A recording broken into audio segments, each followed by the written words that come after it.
Well, may I say how absolutely delighted I am to be here with you all today. And thank you, Judith, for your invitation. And it was so nice to meet your lovely panelists as well. So I wish you all a happy International Women's Day. And I hope your webinar will be really enjoyable, productive and inspiring. And that it will increase your solidarity to all of these people, women who are tuning in with you, and then with the wider women's endeavors across the world in their struggle to further the emancipation of women. I just like to say that I think affiliation to the United Nations, to UN Women, and working towards the objectives of the Sustainable Development Goals, the 5 in particular that pertain to women, we'll say 5, gender equality, and then 4, your area, quality education. I think that keeping the emphasis going on that and keeping the flame alive, that energy, that it will lead and it will have results. So I just to say love, equality and solidarity, and let's all celebrate Women's International Day in 2021. Agus Siacon agus Sunnis law idir náisiúnta na man le grá. Thank you, Ms. Higgins. Thank you. And thank you so much for joining us today on International Women's Day from Áras an Uachtaráin. It is really a privilege to have you here. It makes such a difference to us. Thank you for sharing your time with us and marking the day with us. So everybody is so welcome to the College of Social Sciences and Law webinar to mark International Women's Day. So just to introduce our speakers, Ashling Swain is Professor of Gender Studies in the School of Social Policy, Social Work and Social Justice, UCD. Her research interests are in conflicted related violence against women, the women, peace and security agenda, humanitarianism and transitional justice. Ashling is published in a range of leading journals, and her book, Conflict-Related Violence Against Women, Transforming Transition, was published by Cambridge University Press in 2018. Previously, Ashling worked with the United Nations and international NGOs in humanitarian and post-conflict recovery settings globally. Dr. Emma Penny is an Irish Research Council funded postdoctoral fellow at University College Cork, and also holds an IRC New Foundations Award in the UCD School of English, where she is organising Ireland's first working class studies conference. She enjoys building supportive networks among working class, first generation and financially insecure faculty and staff, and enjoys listening to other working class students and academics about their own experiences in higher education. Emma is currently an at-large steering committee member of the Working Class Studies Association in America and sits on the editorial board of the Journal of Class and Culture in the UK. Diyuti Chakravarti is a doctoral student in the School of Sociology, University College Dublin. Her thesis, entitled Break the Cage, The Politics of Respectability and Desire through a Comparative Study of Women's Movements for Bodily Autonomy in India and Ireland, explores the transnational dialogues between Indian and Irish feminist scholarships. It promises important and unique innovations through an engagement with the intertwining histories and transnational empirical comparisons of students' movements for bodily autonomy in both countries. Diyuti is currently working as a research assistant on a WHO-funded project on access to abortion services in Ireland. So I'm going to start by asking Ashling to tell us a little bit about your work, what it is that you do, and why you believe it is important. Great, thank you, Judith, and thank you everybody for being here. It's really lovely to be invited and to be part of UCD marking International Women's Day 2021. So thanks so much for having me here. I'm delighted to talk about my work, but of course it's always challenging to whittle it down to a very small nugget and try and get across some of the complexities of the issues that myself and I'm sure Emma and Diyuti work on. My work broadly, as you said, focuses on, I suppose, peace and conflict issues, and really trying to underline the importance of using gender theory and critical theory and women's rights frames to look at peace and conflict contexts, if you like, around the world. So I really kind of try and drive forward the importance of using gender as a lens to understand peace and conflict and international peace and security globally. And within that, of course, there are a range of issues that arise in relation to armed conflict and peace building. My personal, I suppose, passion really is conflict-related violence against women. And as you alluded to, I've written quite a bit on that. And I suppose what I'm looking at there is really trying to unearth the range and diversity of experiences that different women have in different conflict contexts around the world. And what has happened is that we've had a long trajectory of feminists and women's organizations around the world doing such important work to try and make visible the harms that women experience during armed conflict. Much of that work really came to the fore in the 1990s during the wars in Eastern Europe, where women's organizations and scholars at the time brought forward actually the harms, particularly sexualized harms that women were experiencing, and the importance of using gender as a way to understand that violence. And I suppose what I'm trying to do is build on some of that work and add to it in terms of keeping that story going, keeping the narratives of women's experiences going from contexts where those violences may be occluded or hidden otherwise. I also look at security policy, so particularly the UN Security Council and its work, and trying to understand a little bit more how those institutions and international systems can pay attention to these issues. Why it's important, I think, is something we could talk about, or I could certainly talk about for hours. And I think one of the most important things of the work of women's networks and organizations and feminist scholars is to really kind of challenge the assumption that war and conflict are gender neutral spaces. They're not. Our societies in general at any time are infused with gender and power inequalities. And if that's the case, and if war erupts on top of it and comes in and from those spaces, then of course those gender inequalities infuse and inform the way that war takes place, and also how peace building will take place. So if women are experiencing exclusions in our everyday, as we are in our societies, whether it's politics or economics or on the boards of businesses, then when it comes to arrangements for navigating security and bringing about peacemaking processes, then of course we have to assume that women will be challenged in terms of their inclusion and participation there. So I think it's really important that we do work and study that tries to overcome those assumptions of neutrality. And even I think where we have attention to gender equality and women's issues and violence, as I've said, in those contexts, what has happened is we've had a trajectory also of international institutions like the UN saying, yes, these are important issues, let's get on board with them. But they've taken quite a narrow and reductive view. And often what happens is that when gender equality concerns enter a system, they become de-radicalized from the original intent of women's activists. And I suppose a lot of my work is trying to pay attention to what happens in political systems where an institution agrees to take this issue on, but then, as I like to say, the Security Council chews it up and spits out their own version of it. And so my work, I think, is important to keep ensuring that those institutions are focused on inequalities and not just kind of, I suppose, palatable ideas of what women's rights might be. Okay, thanks, Ashling. I mean, that's fascinating. I'm sure harrowing work. I know you have done a lot of field work yourself in conflict zones. And I guess one of the key challenges is around, as you have written about, giving a voice to these women, allowing their own voice to come through. And I know, Emma, that connects very much with your own work around giving a voice to working class women, particularly their own fiction. Do you want to comment on that? Yeah, exactly. And I think there's an interesting confluence, I suppose, Ashling, looking at the systemic and looking how the institution functions. And I suppose my research is really for the past 5 years has been in working class communities in Ireland and collecting trying to recover first and then preserve the intellectual, creative and activist histories of working class women.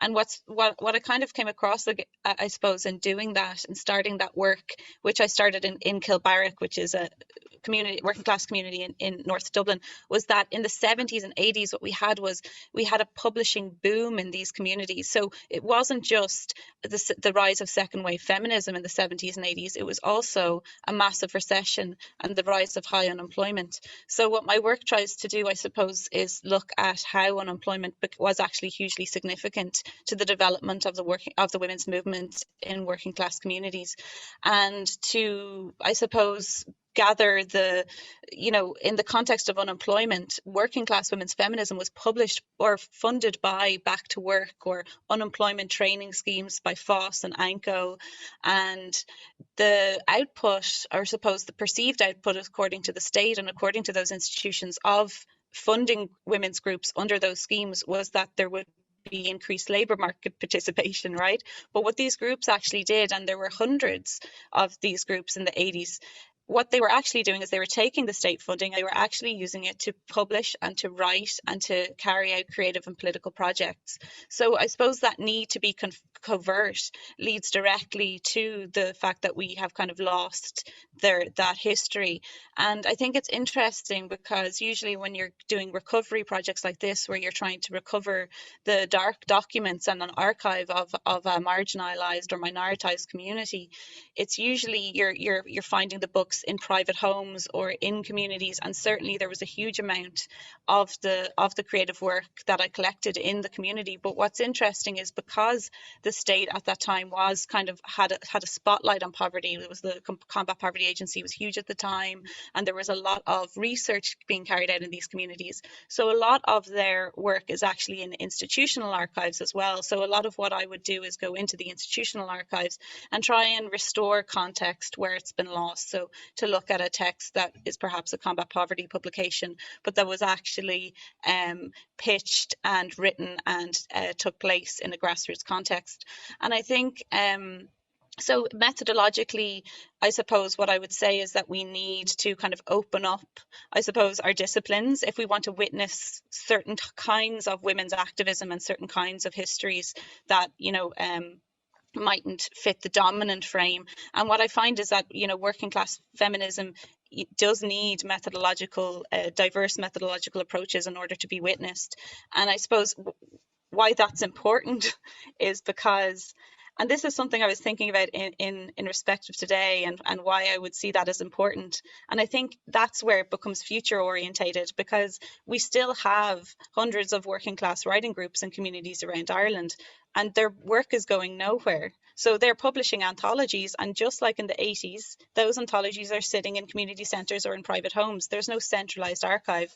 And luckily enough, this year the Arts Council funded myself and working class poet Sophie Meehan to start to recover and preserve them in an online open access digital archive. But I think that is where the importance is. It's to allow connect working class people now, their creative work and their activism to the history to which it actually belongs. And I think that goes for the writing groups, and it also goes for other social movements that take place today, like the water charges movement, which in my opinion, if you look at the practices and strategies from the 80s that women were using, it's very connected to the fact that the water charges movement was waged and won by working class women on the front lines of their housing estates all around Ireland, So just being able to establish a history so that we can understand, what's going on now. And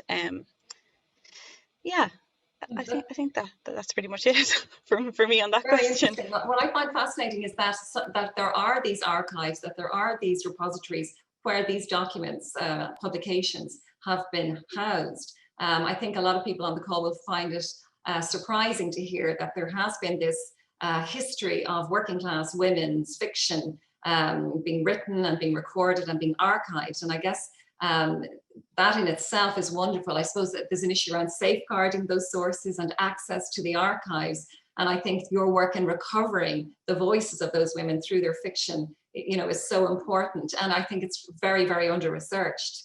DUT, in terms of your own work and sources for your own thesis, around a comparison between Ireland and India and women's bodily autonomy. In terms of sources for that, is that something that you find challenging? So first of all, what I'm trying to do in my thesis is I'm looking at two contemporary movements in terms of, researching like how contemporary women's movements around bodily autonomy is also implicated in respectability politics, and how sort of, respectability politics in these movements contribute to a certain, politics of knowledge production. So that is something that I'm really interested in. And I look at the intersections of class and caste in the case of the Indian movement, and the case of race and ethnicity in the case in the Irish case. And first of all, like when I started doing the comparative study in the two between the two movements, one in India and Ireland, and this was just after I'd arrived in Ireland in 2017, and we were in the run-up to the referendum to repeal the Eighth. What I found fascinating were the similarities and societal attitudes between the two countries, and I started thinking about the implications of colonialism and the legacies of colonialism in terms of how that shapes societal attitudes towards the question of women's sexuality. And that is, of course, the central sort of premise around, looking at, movements for bodily autonomy in the two countries and what it entails, right? And however, what was really sort of discomforting was the reaction that I noticed was one of disbelief that these were sort of comparable, both within the academic space and outside, in terms of how, like, a third world women's movement could not be compared to, like, the Irish, women's movement, because of course, like, we have this narrative around the, underprivileged, almost already violated and, oppressed figure of the third world woman that, Chandra Mohanty talks about. So it was kind of interesting then to sort of, look at, like, the movements and sort of look at, like, what are the sort of, transnational kind of, flows of knowledge that shape, these ideas about certain kinds of women, and especially, like, women in the developing world, right? So it was kind of interesting then to sort of, note the legacies of colonialism, sort of, flows in knowledge produced about certain women, and also sort of, I'm not sure if that's at all coherent. I mean, it's all going to come together at the end when I'm submitting my thesis, I guess, but I'm sort of delving with, all these kind of ideas. In terms of sources, yes, so I'm using a lot of historical literature around the women's movements in the two countries to see, like, how they can be, studied parallelly. Of course, I mean, the comparison is not like, it's going to be, absolutely, you won't be able to draw like absolute parallels between the two cases. So it's going to be, it's a bit like, but I'm using a lot of historical literature. I'm using a lot of literary criticism, and I'm using a lot of like social theory, and especially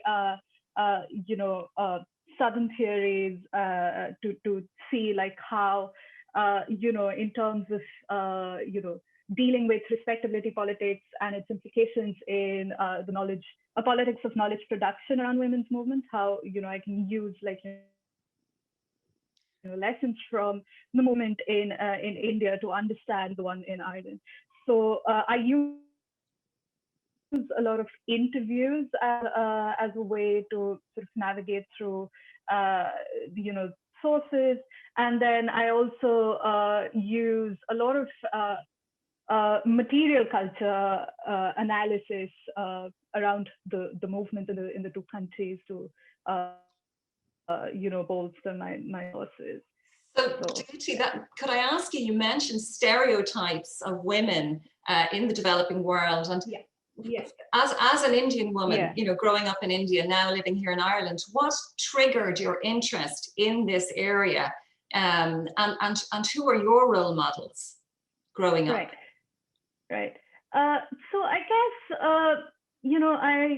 I grew up in a fairly middle class, upper caste background, which sort of came with its own privileges, and like I would have had the best of education, but yet when I went to go on to do my undergraduate studies at an elite women's college, undergraduate college in the University of Delhi, Miranda House, we were studying all these feminist, like explosive feminist literature in class, yet we were going back to women's residences within the college, which had curfew times, right?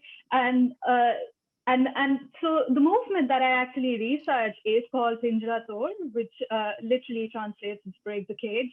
And it started as a movement rebelling these curfew times against women students. But again, the sort of the implications of the curfew is, to restrict women's mobility. And again, this, restriction on women's mobility is tied to questions of anxiety around women's sexuality, women, sort of transgressing norms of, caste endogamy, in terms of falling in love with, the wrong kind of man or the wrong kind of person, and, transgressing those norms, right? So it's again, so those kind of questions that were at the heart of, that are at the heart of these restrictions. And so I've always known these,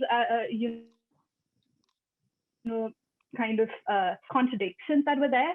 However, one thing that I've noticed, and I've been in Europe for fairly long, I've lived here for 7 years now. I did a second master's in history. So my background is in history, and I moved to sociology for my doctoral studies. So I moved to Europe, to Switzerland in 2014 to do a second master's. And I remember that was also around the same time that this documentary, which is extremely popular, it's called India's Daughter, that had come out. And there was a lot of controversy around the documentary.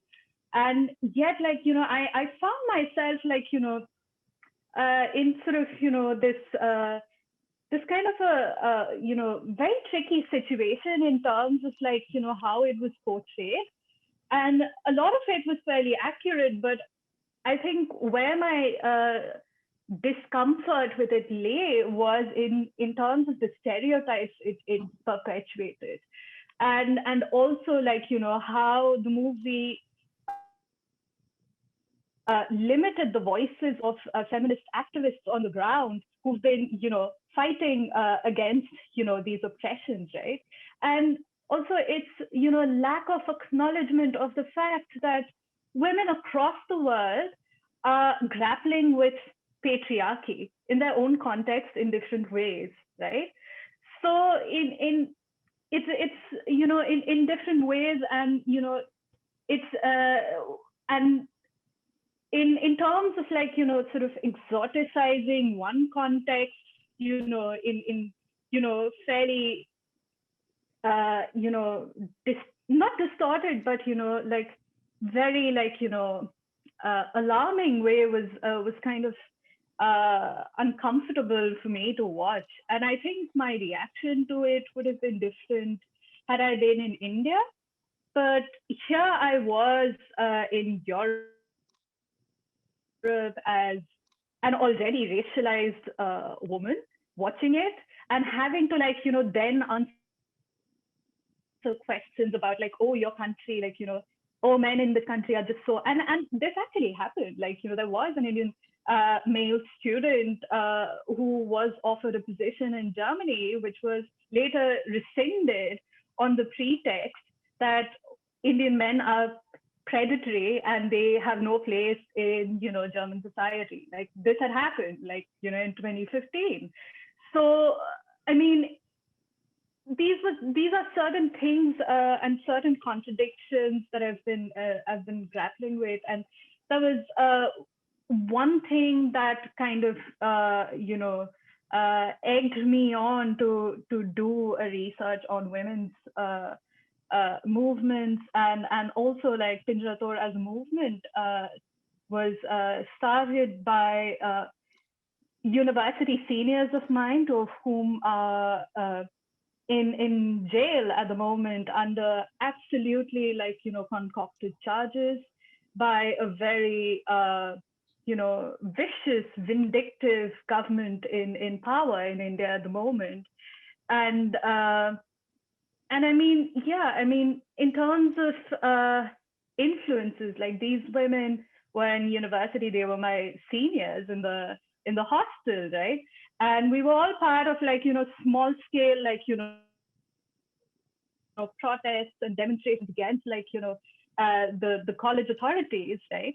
So they've just been so vital to, shaping my feminist politics per se.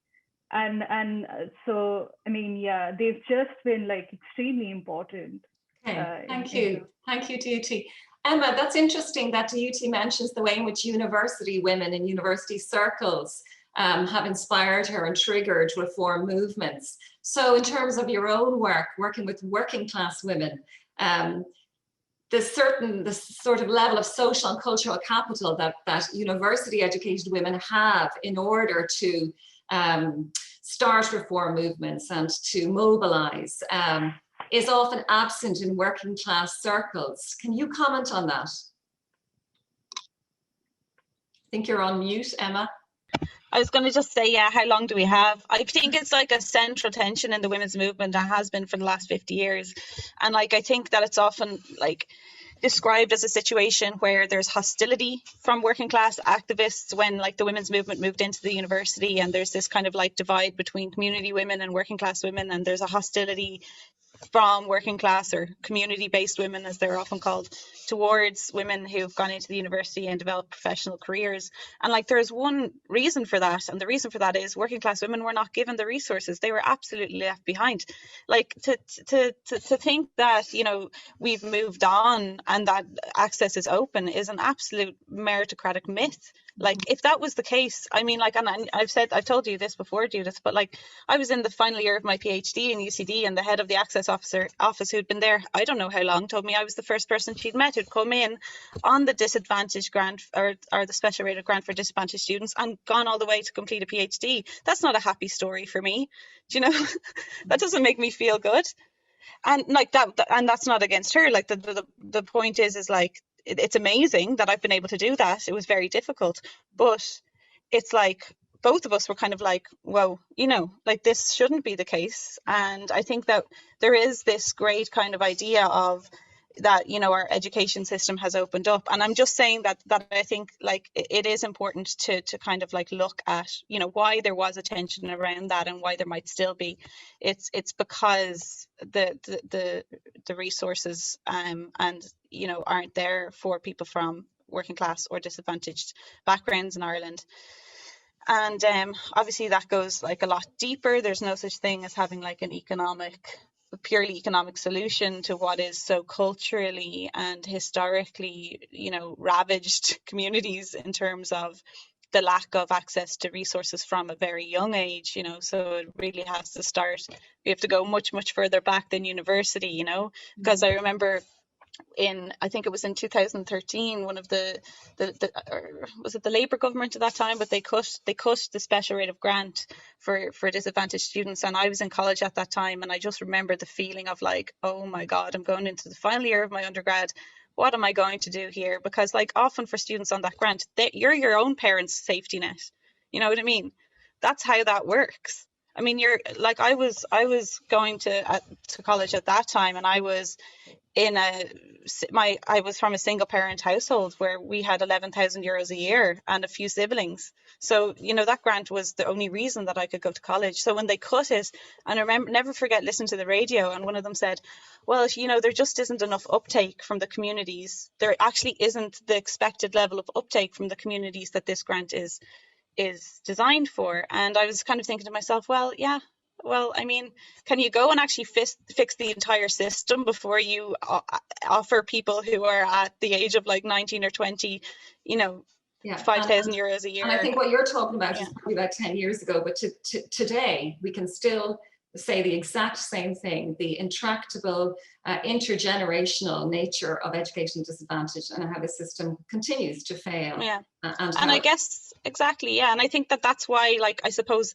having a platform today, for instance, to be able to talk about, you know, how hard my journey was, you know, and thinking about who made it possible for me to be here and all that kind of thing. The state made it possible for me to be here, very painfully, you know, at times. So like, and I do think it's that kind of thing, to not see myself as like, and you know, I prove the rule basically, rather than, you know, being this kind of an example of, you know, if kids from disadvantaged backgrounds just work really, really hard, look what they can do. So I just definitely don't want to be able to you know, add to that kind of that myth, because it's, but in terms of role concerning. models then for you, Emma, growing up, you know, where did this come from, this courage, this vision, this determination to succeed?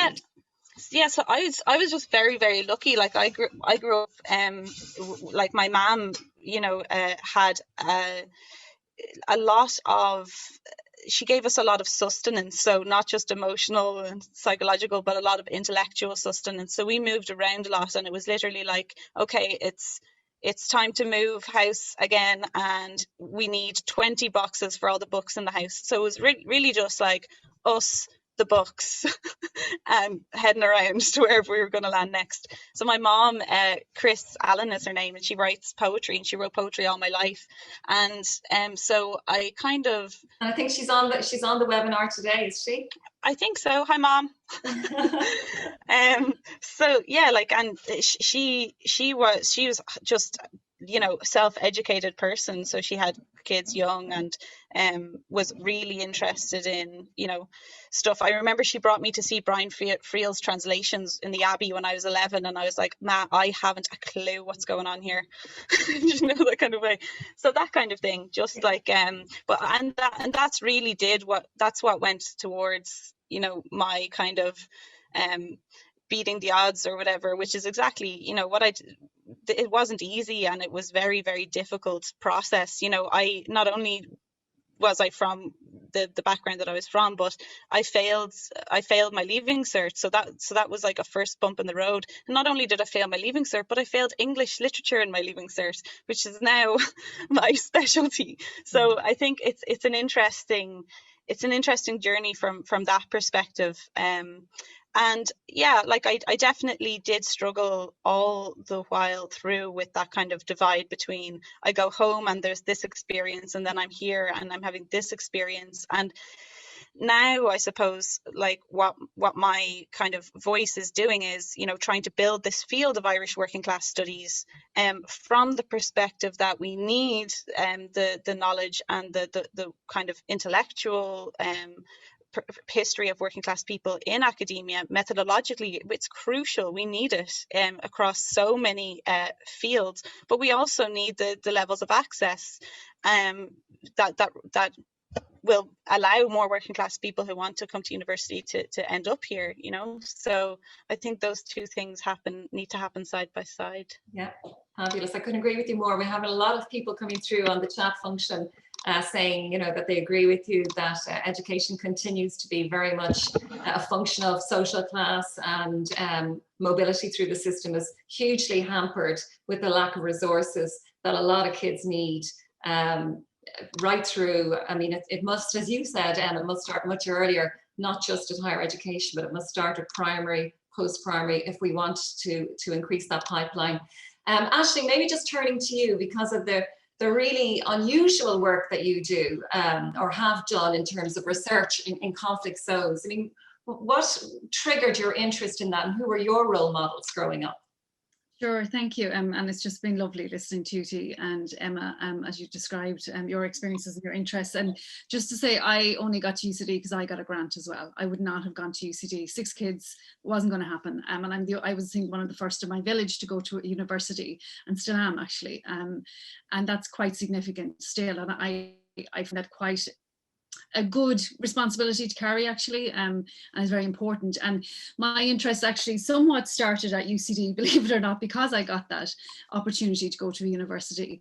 And when I was a teenager, I remember joining Amnesty International. I think I found it in some girls magazine as a teenager, which I actually wouldn't give to my daughter now, but there you go. But there was an article from Amnesty International, and there was an article about teenage girls, and I can't remember what country it was, but they couldn't go to school because they were girls, and I got incensed, and that was it. And my fire was lit, if you like. I joined Amnesty, got, I suppose, quite radicalized by work of their work internationally.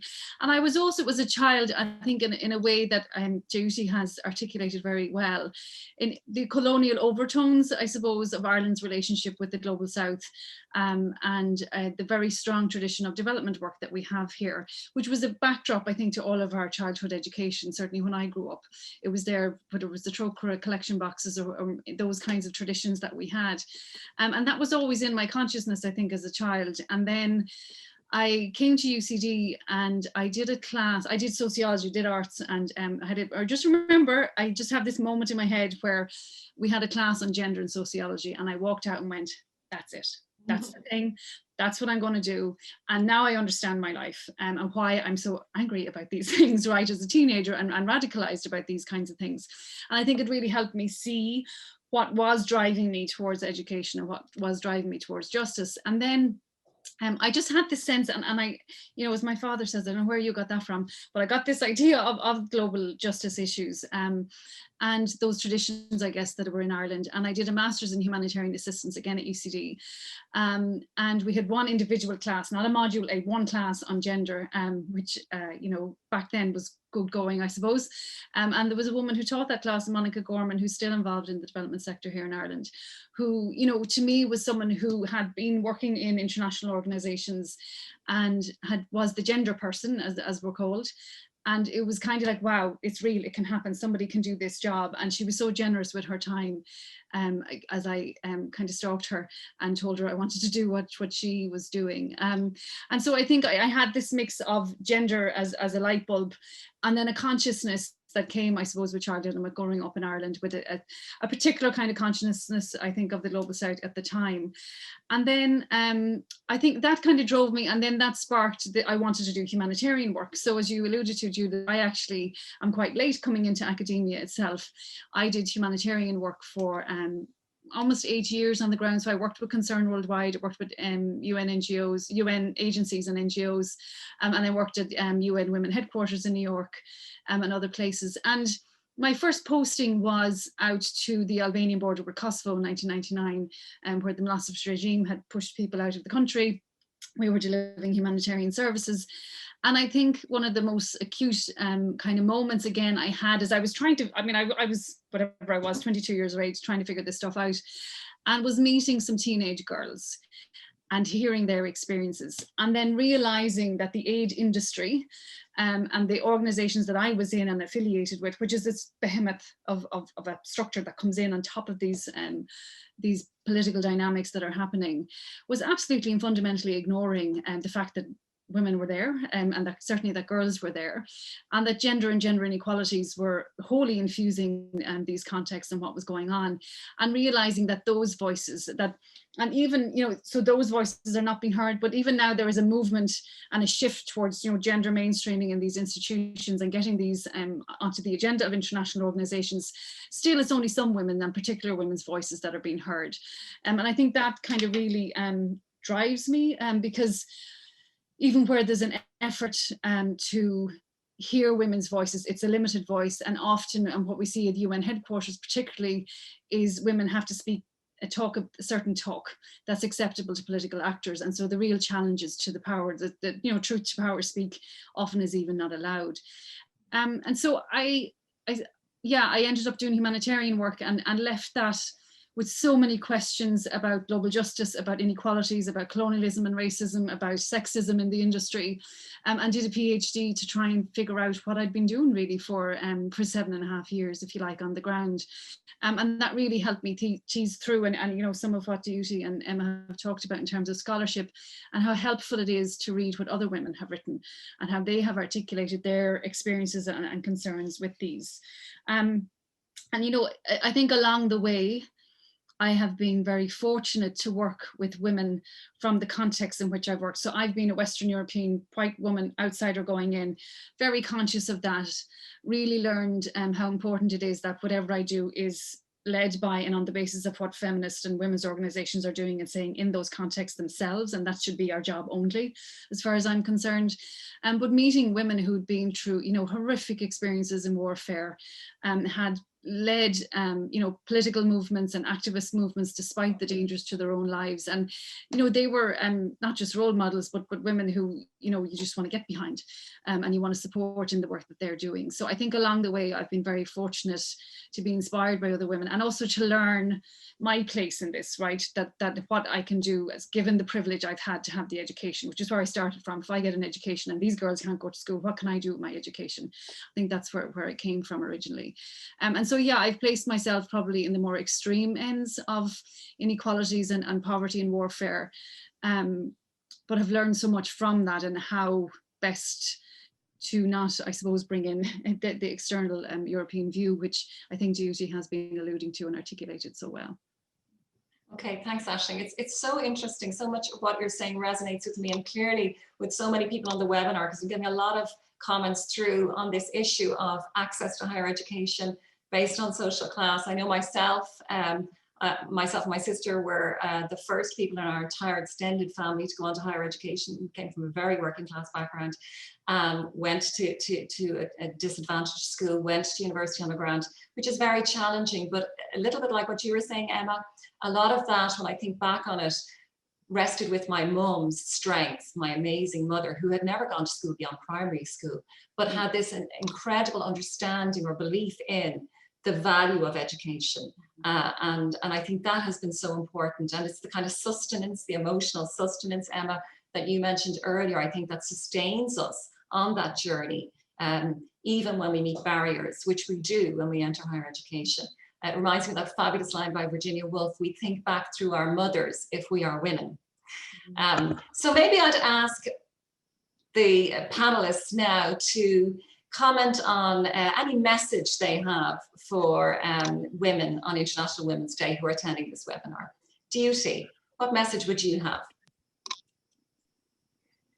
I think my only message, and this is something that Emma, I, and my supervisor, Alice Feldman, we've articulated in one of the articles that we co-authored a year ago, actually, is how important it is for us to seek knowledges that exist in the peripheries of the academy.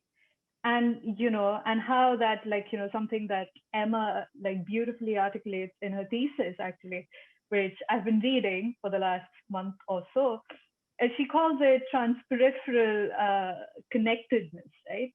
So how can we then, like, you know, move beyond, like, you know, this understanding of transnational feminism to, like, you know, the peripheries within the nations itself, and see, like, you know, the feminist knowledges that we can sort of, you know, we can almost, you know, carve out from those. So, and that is something that, you know, the movement that I look at, Pinjarator in India, does, in terms of, you know, not just excavating, but like literally using that in their organizing, in terms of using the knowledges produced by Dalit feminists, the knowledges produced by Black feminists in the US, and you know, how that can act as a source of inspiration, that can act as a source of sustenance for feminist organizing on the ground. And I think, like, yeah, there's just no alternative to feminist organizing. Yeah. Fantastic, fantastic. It's lovely to see that yourself and Emma are obviously sharing experiences and sharing theses as well. A kind of a community of practice organically developing there. Emma, would you have a message for those attending the webinar today for International Women's Day? Yes, I just wanted to say, like, based on, like, thanks for sharing that story as well, Judith and Ashling, of your own kind of like positionality in relation to being the first, and as was I, to go into higher education. And I guess like in as much as like I know how lucky I am to have had, like, you know, my mother and her strength and her intelligence, we shouldn't have a system where you need that in order to be even have a chance of having the kind of reinforced kind of you know, resilience or whatever. Like, it should just be an equal footing. As lucky as we were to have those mothers, it shouldn't be that, you know, that's the thing that you need from that background in order to even have a chance. And I think in terms of like what I would like to share, I suppose, is that we do have, yeah, exactly, like just jumping off from what Judy said, because I wasn't too sure what I was going to say, but I think I'll jump right off from what Judy just said, in that this idea that, you know, we actually have the knowledges that we need to change. A lot of them are there already, and we just haven't gathered them, and we haven't actually promoted them, and we haven't platformed them. And in one of the interviews I did with Kathleen O'Neill, who is someone I would like to mention today, because I think she's like really a lost feminist icon in Ireland. So she was an activist in the 80s. She's a writer and feminist activist in the 80s. And I believe she is in her 70s now. And I interviewed her later in her life. And one of the things she said to me is, you know, when we couldn't find social class connections in the women's movement in Ireland, when we felt like the women's movement in Ireland was excluding us and not listening to the particular experiences of working class women, we were finding it in Black working class women in America. And Kathleen O'Neill, you know, a single mother, or you know, welfare reliant mother of 6 from a very working class area in Kilmount in Kilbarrack, was flown to New York by Audre Lorde in the early 90s, and the two of them, like, you know, had a brilliant conversation. You know, Kathleen O'Neill said to Lorde, you know, when I speak up sometimes about class at women's conferences in Ireland, I feel like I'm having an anxiety attack. And Audre Lorde turned around to her and said, that's not an anxiety attack, Kathleen, that's a class attack.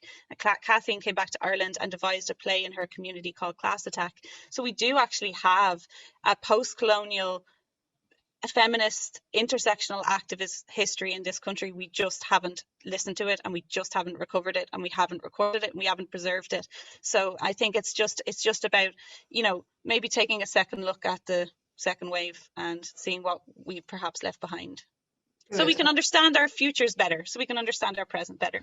Great, and clearly we're doing a huge amount in that space. So hopefully in a couple of years' time, things will have improved significantly. Ashling, what about yourself? Message to women today for International Women's Day.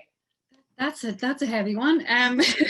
You know, I had a couple of things, and just if I can say 2 things, I just want to now actually bounce off of what Deity and Emma said about knowledges, because you're really making me think about that. And I started a lot of my colleges and my classes around this idea of what is knowledge. And I think what's increasingly struck me throughout my career and my personal life is what counts as knowledge. And this, I have confronted this over and over and over.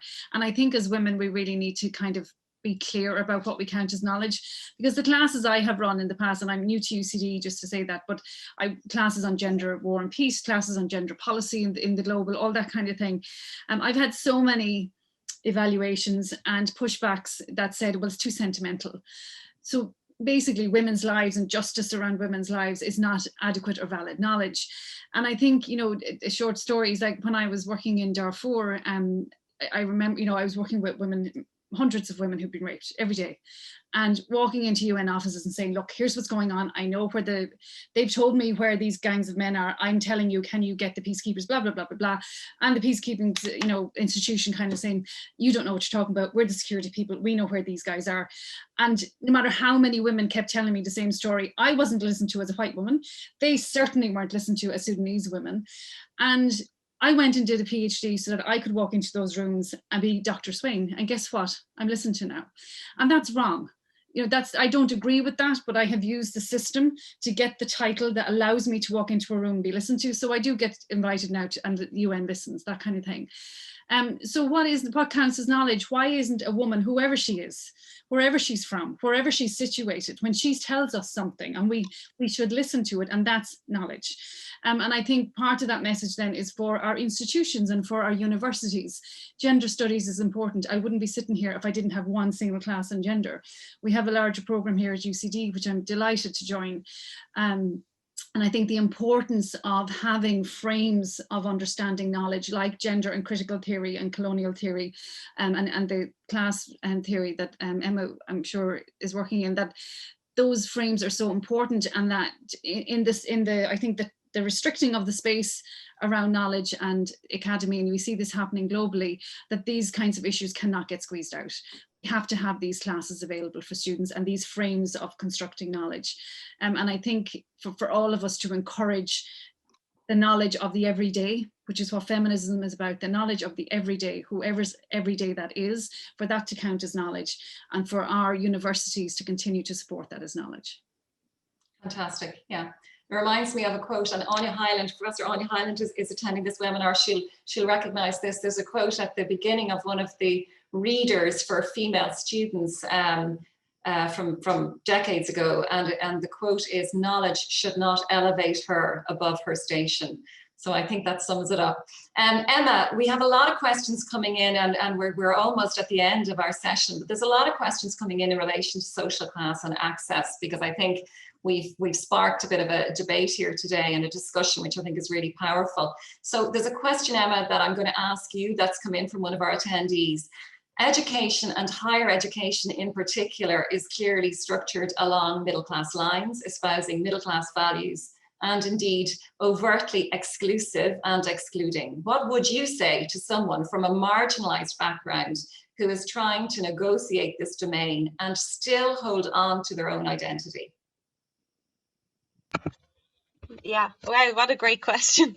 Yeah, like for me at the beginning, that was like a real hard thing to square with my own like identity. Like one of the things was like, you know, I definitely, you know, didn't want to talk about my own working class background. I didn't want to talk about the fact that, you know, my family were struggling, or that I was, you know, lived in a council estate, or that, you know, I didn't want to bring out any of that into the classroom and into my professional life, where, you know, I ended up having, you know, I wasn't sure whether that would make sense, or whether that would seem as like, you know, a clashing thing to people. It makes people uncomfortable a lot of the time when you talk about social class. And so I didn't for a very long time. And then it got to the point where, you know, even the simple things, like if you're applying for, you know, a travel grant in your department, and they say, "Grant, buy your plane ticket and we'll refund you," and you're thinking to yourself, okay, so this entire system is actually not set up for me. And I often feel alienated just daily because of these little administrative and kind of things that become microaggressions or whatever. And for me, in terms of how to navigate, the only way that I actually ended up seeing what was such a source of weakness and was causing me like anxiety and affecting my mental health, the only way that actually became transformed and became a sense of power, and I started to become very irreverent, and I was, you know, able to be myself more, was through talking to other working class people. So I remember Margaret Crean, who's in the Department of Education at UCD, and Kathleen Lynch, and who both know Kathleen O'Neill and stuff like that. So they, you know, just having a network around you where you're like, Jesus, I feel like I'm in two places at once sometimes, and I feel in between, and I'm not sure what's going on, and having somebody to say, yeah, I get that too, and then understanding that actually, in similar to what Ashling just said, that creates knowledge. You have knowledge of that system then that's unique to you, and that's powerful, and that you deserve to be able to speak to that. And so that actually becomes part of my working class culture now, is my experience in academia. But it was a very complex, windy road for me to be able to be, I suppose, who I am here today. And a lot of it involved, like, you know, a lot of pushing everything down and just showing up as, you know, a middle class person most of the time, or at least passing for a middle class person most of the time, and not talking about where I was from and not talking about anything outside of that. But yeah, if that makes sense. Wow, okay. That's super, very cathartic, Emma. And I think certainly a lot of people on this call, including myself, can absolutely empathize with your particular journey. Yeah, and if people are interested, like I'm hosting Ireland's first Working Class Studies conference later this year, which you can get at www.workingclassstudies.com. The CFP is there, but we're also doing a storytelling workshop for any academics and students and staff to actually share stories like this. So if anyone's interested, please hit us up. Great, super. Okay, it's almost 2 o'clock, so unfortunately we're going to have to draw to a close there. I just want to thank everybody for tuning in today for the webinar, in particular Miss Sabina Higgins, who's with us from Áras an Uachtaráin. Obviously our 3 amazing speakers. I think the level of engagement and dialogue was just superb, and I really want to thank all of you, because there's been a lot of toing and froing with emails over the last number of weeks, and preparing and planning for today, taking up a lot of your time. And I think, you know, your authentic stories were really so powerful and so moving. And I really want to thank the 3 of you for that. I also want to thank my fantastic colleagues on the College of Social Sciences and Law EDI committee, who prepared hugely for today, who helped plan the event, design the event. And it was very much a joint effort on all of our behalves on the committee, but particular thanks to Aoife Redmond in the college office for all of the organisation and prep work for today. So thank you again to our speakers. Slán agus Banach.